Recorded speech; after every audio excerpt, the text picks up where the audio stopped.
collapsed. What can you tell us about what it's like there at the moment? Sure. So we've actually just departed where the supporters are, and it was so loud and noisy that it was impossible to speak and to give TV interviews. People were jumping up and down, celebrating, and people expected this victory, but even so, they feel very vindicated by what happened. They feel like their moment has arrived. They feel like even though they don't think Bolsonaro is going to fix Brazil's problems tomorrow, that he is on the right track for them. Many of them were cheering Bolsonaro's nickname, Mito Mito, which is Myth, Myth. They were setting off fireworks, and it looks like the celebrations are going to continue long into the Brazilian night. Now, I was speaking to our correspondent, Kara Long, earlier on, who's with the Haddad supporters, and she told us that there is an atmosphere among some people of fear that fascism is taking over in Brazil and what that might mean. Have you seen any evidence of that yourself? Yeah, so among Bolsonaro's supporters, they believe that he will make the country safer. They think that the high homicide rate in the country can only be stopped by on-crime measures, by giving the police more license to shoot suspected criminals rather than arrest them and take them in for trial. So they're the side that, isn't really worried by Bolsonaro's rise.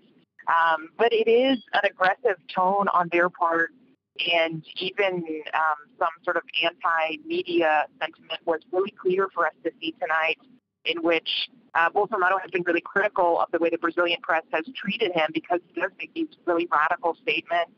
And he says, don't trust the press. And there was lots of chanting against the media tonight that we could hear.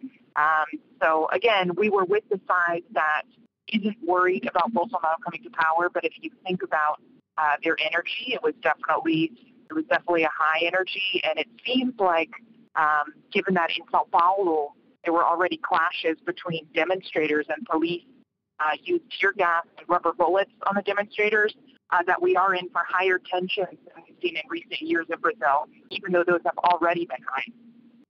Now, this has been an election very much of extremes, with Jair Bolsonaro on the far right and Fernando Haddad on the left. Presumably, that leaves a lot of people in the centre who didn't have a choice of a candidate in this election. Obviously, voting in Brazil is compulsory. Do we have any information about abstentions or how people have been voting in certain areas? We do. Abstentions were really high this year. So the people who did not come in to vote or came into the polling place and cast a blank vote was around 30%, which is one of the highest rates in Brazilian history. And it just goes to show that not everybody is identifying with one of these two extremes. There's plenty of Brazilians who don't identify with either. And, I think more moderate discourse might be able to attract some Brazilians eventually, but it doesn't look like that's going to appear anytime soon, given the pitch of the words that we're hearing in politics right now.